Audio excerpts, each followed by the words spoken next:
Welcome to Hypothetically Speaking, a space where we don't pretend to give final answers, but where we explore possibilities. Today, I invite you to explore with me an idea that touches the deepest reason behind human existence. I call it the creator-catalyst hypothesis. Imagine this: you are holding a musical instrument. It could be a violin, a piano, or even a simple drum. Now ask yourself, does the music come from the instrument itself? Of course not. The instrument can vibrate, it can produce sound, but music only exists when a musician plays it. The instrument is the body, but the musician is the consciousness. This is how individuality works. Our talents, our inclinations, our sense of self, these do not emerge from biology. Biology is only the mechanism, the finely tuned violin. The individuality, the personality, the spark that makes you you, is seeded directly into consciousness. That is why two people can have similar physical features, even similar brain structures, yet embody completely different personalities and gifts. If individuality is seeded, it cannot be accidental. A unique assignment is carried within each of us from the very beginning. This is not about your personal career choice or what you happen to prefer for breakfast. It is deeper. It is about the fundamental purpose of humanity itself. When the Creator seeds each consciousness with uniqueness, it is as though the Creator is composing a symphony. Each individual is a note, a phrase, an instrument in the larger score. Alone, a single note may seem small. But when combined, humanity becomes the orchestra through which creation itself is made audible. Now, of course, the great question arises. If there is a creator, intelligent and purposeful, why is the world filled with imperfection? Why is there cruelty, suffering, injustice? Why does evil exist at all? But here is where perspective matters. Think of a painting. If the entire canvas were only white, would we even call it a painting? Contrast gives form, dark shadows make the light stand out, painful notes make sweetness meaningful. Without contrast, value dissolves into neutrality. Courage is only real where fear exists. Forgiveness can only exist where offense has been given. Love shines precisely because indifference and hatred are possible. The so-called problem of evil is, from this perspective, not evidence against the Creator, but the very condition that allows value to appear in the first place. And here is the profound truth: consciousness itself is untouched. At the deepest level, you are whole. You are not shattered by pain or destroyed by cruelty. Consciousness is the eternal witness that remains inviolable. The sufferings and joys of life are real, but they are like weather passing across the sky.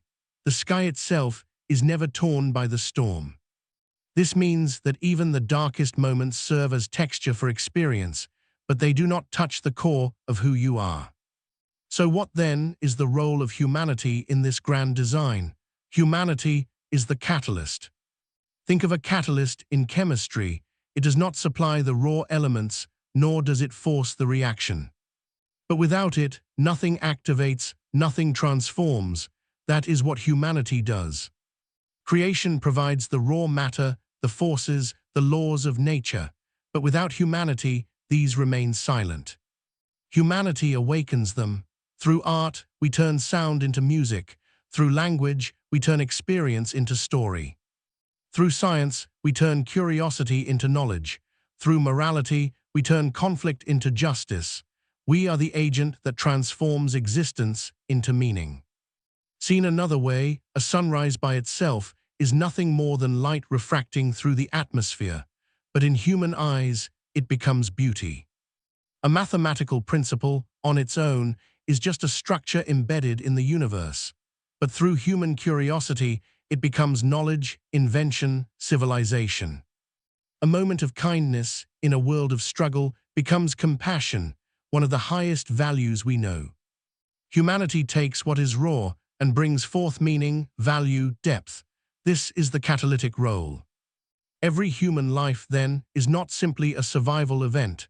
It is an assignment. Some are called to embody compassion, some to express beauty, some to carry knowledge, some to bear resilience.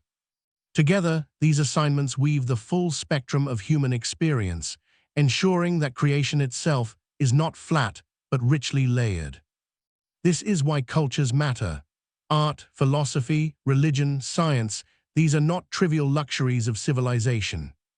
They are the very evidence of humanity, fulfilling its catalytic role. Each poem, each equation, each act of kindness, each pursuit of truth, these are sparks of meaning, moments where creation awakens through us. And here is where the implications become real for our lives.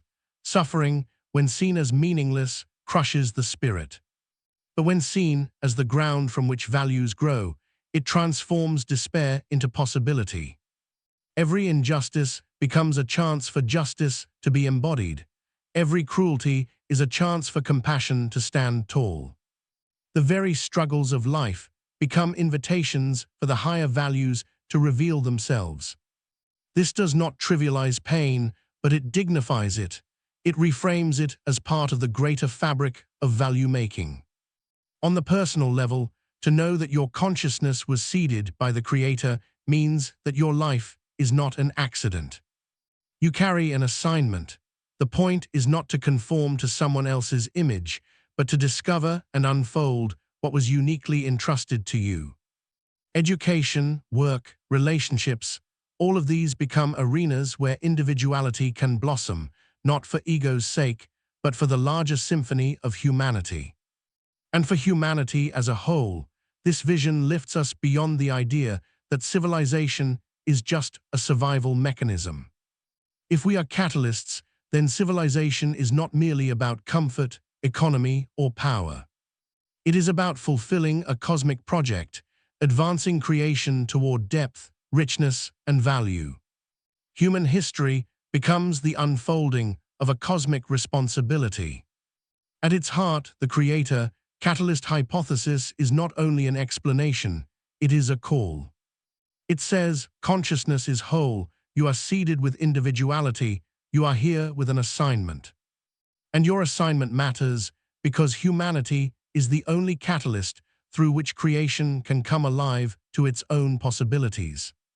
The Creator allows the field of contrasts, not as cruelty, but as the condition for values to shine. And through those values, creation itself becomes meaningful. So the question we must carry is not, why is there imperfection, but what will we do with the contrast? Will we let cruelty stand, or will we transform it into compassion? Will we let injustice endure, or will we catalyze it into justice? Will we live as passive instruments, or will we step fully into our role as musicians in the grand symphony? Because ultimately, that is humanity's destiny, not just to exist, but to catalyze, to awaken, to transform, to fulfill the purpose seeded in us since the beginning. If this idea resonates with you, share your thoughts in the comments. Don't forget to like, subscribe, share, and hit the bell so you won't miss the next idea. Thank you for watching Hypothetically Speaking. If you enjoyed this exploration, remember, we don't deal in answers here, only in possibilities. Until next time, keep questioning, keep wondering, and keep your mind open.